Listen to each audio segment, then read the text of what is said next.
will, before the walls of Rome tomorrow, sit down our host. My partner in this action, you must report to the Volscian lords how plainly I bore this business. Only their ends you have respected. Stopped your ears against the general suit of Rome. Never admitted a private whisper. No, not with such friends that thought them sure of you. This last old man, who with a cracked heart I have sent to Rome, loved me above the measure of a father. Nay, God of me indeed. Their latest refuge is to send him, for whose old love I have, though I showed sourly to him, once more offered the first conditions, which they did refuse and cannot now accept. To grace him only that thought he could do more.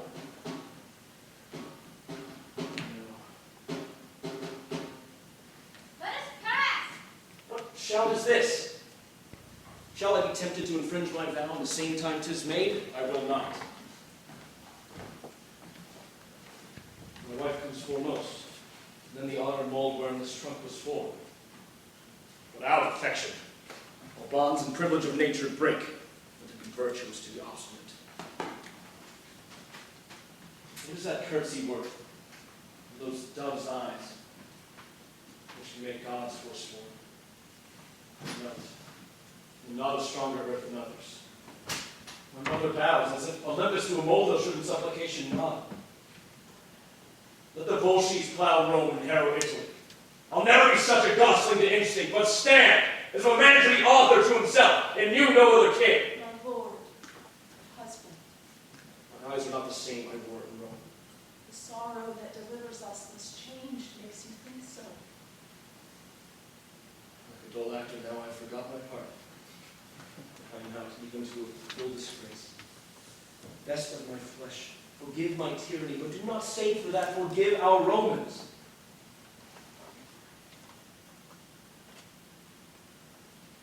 Oh, a kiss, long as my exile, sweet as my revenge.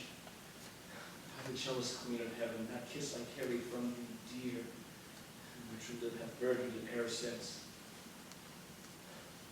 Gods, I pray, in the most noble mother in the world, be unsaluted.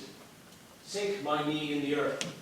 Of thy deep duty show more impression than that of common sons. Oh, stand up, blessed, whilst, with no softer cushion than the flint, I kneel before thee, and unproperly show duty, as mistaken all this while between the child and parent.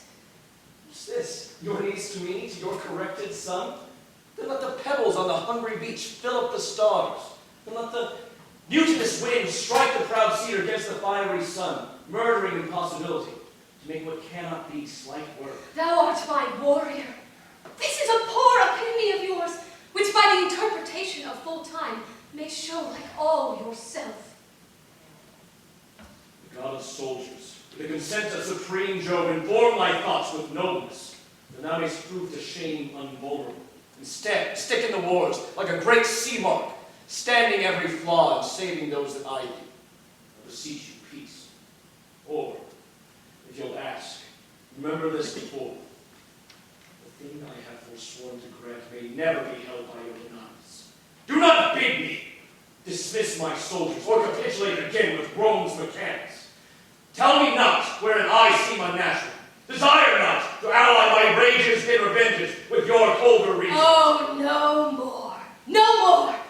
You have said you will not grant us anything, for we have nothing left to ask but that which you deny already. Yet we will ask that if you fail in our request, the blame may hang upon your hardness. Therefore, hear us. Aufidius, and you, Volsces, mark, for we'll hear not from Rome in private.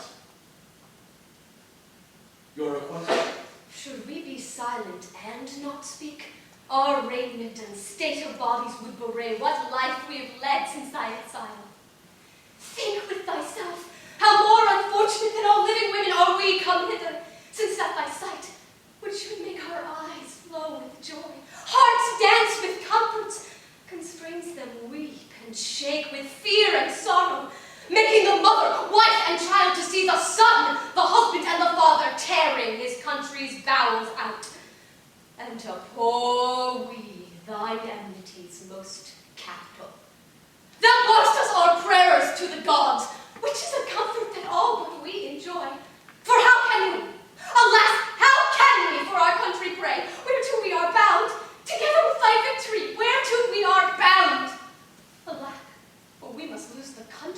dear nurse, or else thy person, our comfort in the country.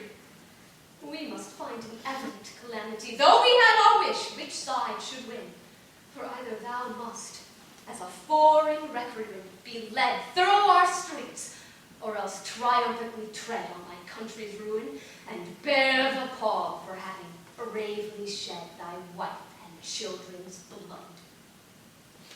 For myself, son, I purpose not to wait on fortune till these wars return.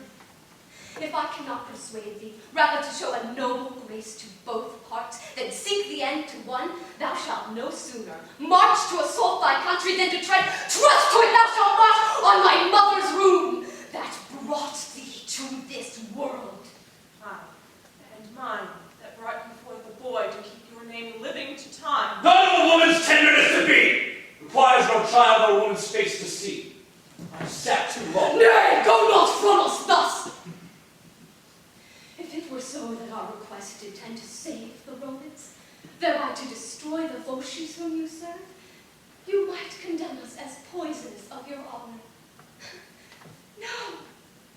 Our request is that you reconcile them, while the Volsces may say, this mercy we have shown, the Romans this we received, and each in either side give thee all hail to thee and cry, be blessed for making up this peace. Thou knowest, great son, the end of war is uncertain, but this certain, that if thou conquer Rome, the benefit which thou shalt thereby reap is such a name, whose repetition will be daubed with curses, whose chronicle thus writ, the man was noble, but with his last attempt he wiped it out, destroyed his country, and his name remains to the ensuing age abhorred. Speak to me, son. Thou hast affected the fine strains of honor, to imitate the graces of the gods, to tear with thunder the wide cheeks of the earth, and yet to charge thy sulphur with a bolt that should but rive an oak. Why dost not speak? Think'st thou it honorable for a noble man still to remember wrongs? Daughter, speak you! He cares not for your weeping. There's no man in all the world more bound to his mother, yet here he lets me prate like one in the stocks.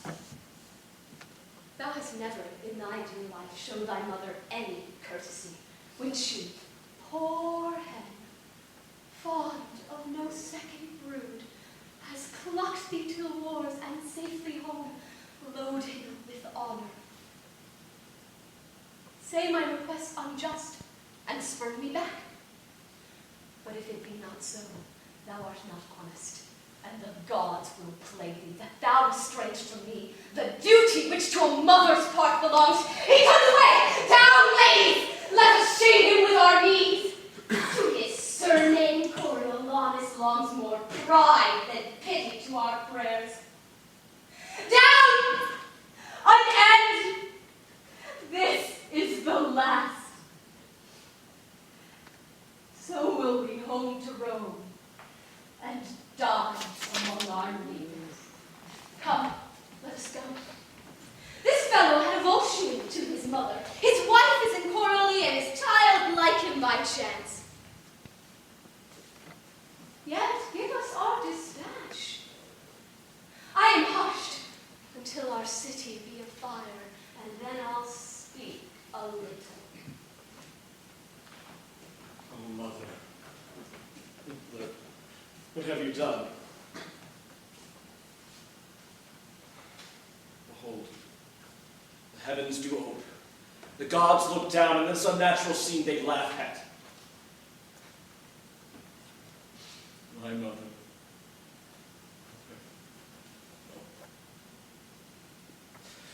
You have won a happy victory to Rome. And for your son, believe it. Oh, believe it. Most dangerously have you with him prevailed, if not most mortal to him. But let it come. Aufidius, though I cannot make true wars, I'll frame convenient peace. Now, good Aufidius, were you in my stead, would you have heard a mother less, or granted less? Aufidius? I was moved withal. I dare be sworn you were. And, sir, it is no little thing to make mine eyes to sweat compassion. Now, sir, what peace you'll make, advise me. For my part, I'll not to row. I'm back with you.